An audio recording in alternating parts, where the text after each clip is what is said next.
Mack Rides has been in business since 1780. They opened their first coaster in 1958, and for 50 years, they were in the business of going small. Powered coasters, bobsleds, water coasters, and wild mouse coasters. Then, in 2009, the company was reborn, and suddenly, they were making some of the most thrilling and innovative coasters in the world. Some of them are 200 feet tall, some of them spin, some have wacky angles. But today, I want to focus on what got that whole renaissance started. Their launch coasters. Over the last 15 years, they've built 26 of these around the world, 14 distinct models. And today, I want to find out which one's the tallest, fastest, longest, best paced, and we'll rank them up based on prime ride time. These are the launch coasters of Mack Rides, by the numbers.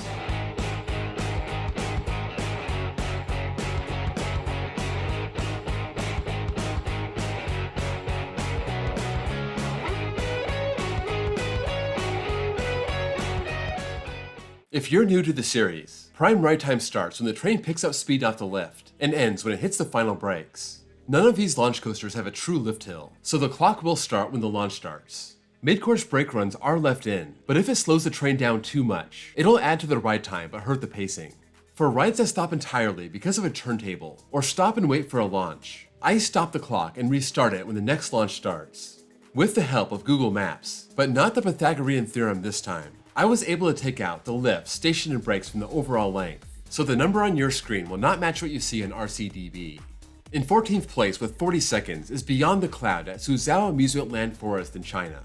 Opening in 2022, this is a lot different from the others. This is big, and it's a powerhouse. It launches at 80.5 miles an hour, right into a top hat standing 205 feet tall. Both of these are first place. From there, the ride enters a narrow rectangular layout, going into 5 inversions. A 0G roll takes very fast, an Immelman, a Cobra roll, and a loop.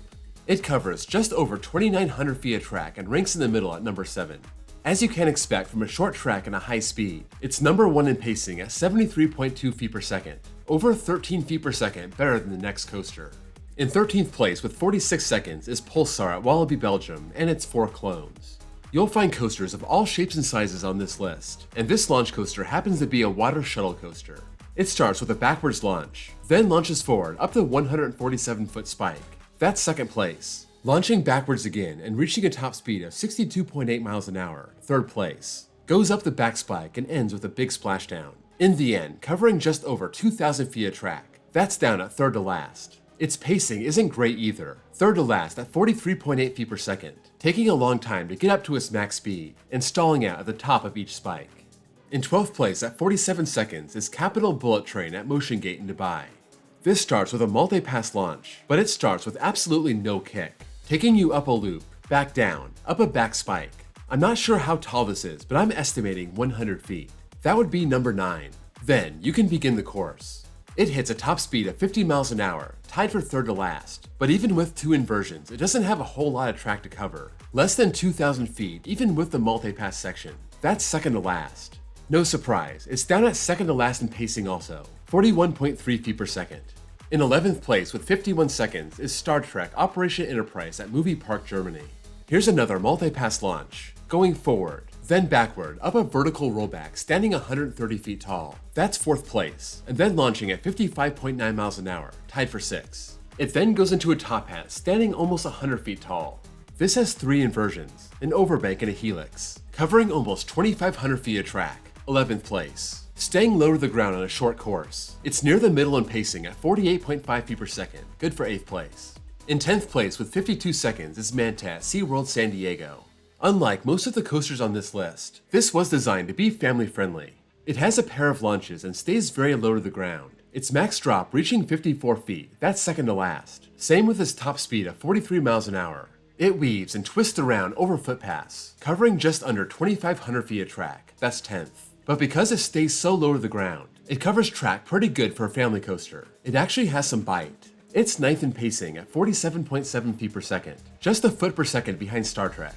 In 9th place with 55 seconds is Blue Fire Mega Coaster at Europa Park and its 8 clones. This is the one that started the whole movement, and Mack has replicated this all over Europe and Asia. The stats varying ever so slightly, but it's the same basic ride. It starts with a long launch track, getting up to 62.1 miles an hour, tied for 4th place. Rises up almost 125 feet in a big bank turn, that's 6. And you have a course of 4 inversions, rising high off the ground with a big 105-foot vertical loop. Also getting high off the ground for the mid-course brake run, and then you got 3 more inversions, a twisted horseshoe roll, and ending with an inline twist. This has over 2,900 feet of prime ride track, that's 6, and does a good job of keeping that speed, the mid-course not causing too much damage. 4th place at 53.3 feet per second. For basically a prototype, Mack did a solid job on this. In 8th place with 56 seconds is Time Traveler at Silver Dollar City. Now we're getting into the weird launch coasters. This is one of 2 with trains that have spinning cars. I should say, the whole train has spinning cars. Time Traveler has a station 100 feet in the air, starting with a 90-foot vertical drop, that's 10th. That's also where it hits a top speed of 50.3 miles an hour, also 10th. Going into a dive loop and winding up to the first launch. That's where it stops for about 9 seconds before it starts again, launching into a big slow overbank. Then a big slow 95-foot loop. But then it has rapid fire twists and a 0G roll, going into one more launch to help get it back to the station. The course isn't super long, just over 2,700 feet in 9th place. And thanks to me stopping the clock on the first launch, its pacing lands right in the middle in 7th place, 48.5 feet per second. That's almost identical to Star Trek. In 7th place with 61 seconds is Ride to Happiness at Plopsaland in Belgium. This is basically Time Traveler 2.0, another one of these extreme spinners. But instead of starting with a vertical drop, it starts with a heartline roll, going very slow and accounting for the first 9 seconds of ride time. Then I stop the clock as it hits the launch track, waiting around for about 15 seconds, and then the party really gets going. It has an LSM launch, reaching 55.9 miles an hour, tied for 6, climbs up 108 feet, that's 7th, and going into 4 additional inversions, covering 2,727 feet of prime ride track, edging Time Traveler by about 10 feet. That being said, Time Traveler does have it on pacing. It's only about 4 feet per second better, but where Time Traveler is 7th, Ride to Happiness is 11th. In 6th place with 63 seconds is Copperhead Strike at Carowinds. It doesn't spin, but it has a long complete layout. Its max speed being 50 miles an hour, which is tied with Capital Bullet Train for 11th. It's a long course with 5 inversions. Like Ride to Happiness, starting with a very slow roll before the first launch. It has 4 more inversions, focusing on sharp airtime and hang time, so it slows down during both its loops and its cutback. Its pacing suffering because of it. 47 feet per second in 10th place, right ahead of Ride to Happiness. Its max height is 82 feet, achieved on the cutback, I believe. That's 3rd to last. It covers almost 3,000 feet of track. That's up at 5th place. In this case, the stats work against what the ride is supposed to be. It's long, it's not that wild, and it has hang time. That was intentional, but it doesn't work out great for its pacing. In 5th place with 66 seconds is Slinky Dog Dash at Disney's Hollywood Studios. This is by far the smallest scale coaster on the list. A Disney coaster designed so everyone can enjoy it. Starting off with an incline launch, twisting down its 50-foot peak, that's last. Reaching 40 miles an hour, also last. Then it takes about a 17-second break. The train going back and forth, waiting for the final launch. Going into a series of bunny hops before it dives down and the ride ends. It covers just over 1,000 feet of prime ride track. That's almost half the next shortest coaster, Capital Bullet Train. And for good measure, its pacing is also what you would expect. 15.6 feet per second and behind Capital Bullet Train by over 25 feet per second. Like Copperhead Strike, this coaster does what it was designed to do, and it's happy to be in last place across the board on every stat except ride time. In 4th place with 71 seconds is Icon at Blackpool Pleasure Beach in the UK. This was shoved into its plot of land, Blackpool being such a small park with a ton of rides, and because of that, this has a weird layout, trying to avoid a lot of other attractions throughout its course. It has 2 launches, getting up to 52.8 miles an hour, that's 9th. Its highest point is a Junior Emmelman, dropping down 82 feet, tied with Copperhead Strike for 11th. It has a lot of track length, almost 3,500 feet in 4th place, diving under and around other attractions, built for this precise plot of land. Its pacing is just ahead of Time Traveler, 6th place and 49.2 feet per second. In 2022, the last car of one of the trains was replaced by a spinning car. This experience called Enzo, and for an upcharge, you can spin while riding.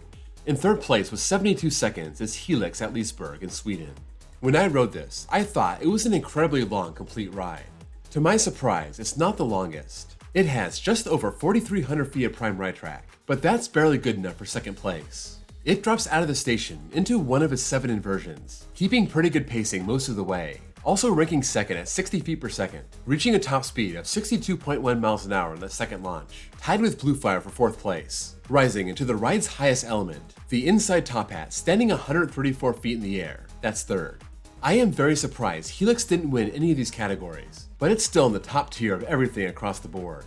In second place with 76 seconds is Steel Taipan at Dreamworld in Australia. I just got to ride this and it was very interesting. It has the same layout as a Blue Fire clone, but it has one major twist, a multi-pass launch. Blue Fire is already a long ride, and now you're adding a forward and backward section, culminating in this spiral rollback, and that adds enough track to be number 1 in length, over 4,400 feet and beats Helix by about 78 feet.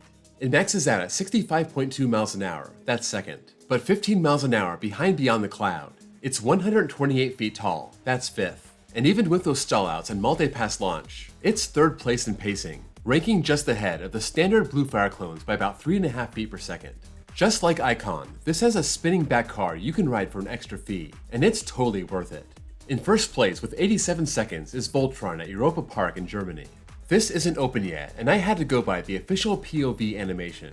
In the past, I found this to be pretty accurate, but it's something to keep your eye on.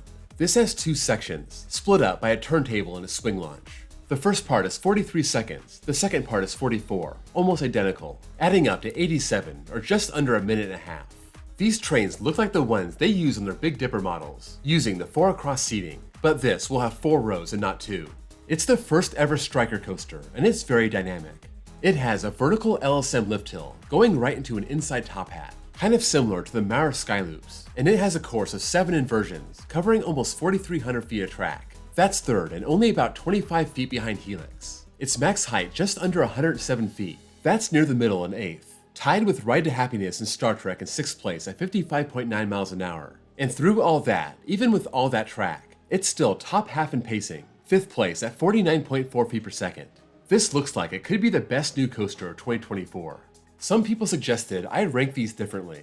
Instead of using ride time, take the average rank from all 5 data points and see which one's the lowest. When I do that, Steel Taipan comes out on top with an average rank of 2.6. Helix is right behind it, and Voltron is a distant third. You also got 5 bunched up within 1 point of each other. Ride to Happiness at 7.8 and Time Traveler at 8.8. And no shock, Slinky Dog Dash is last with an average of 12.2. Nothing too surprising here, but interesting to look at.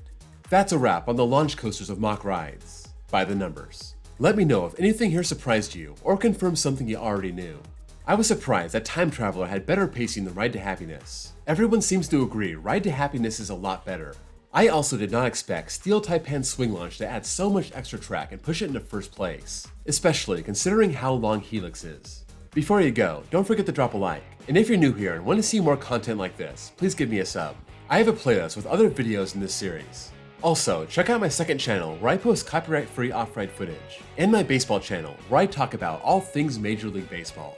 Thank you all for watching, and I'll see you all next time.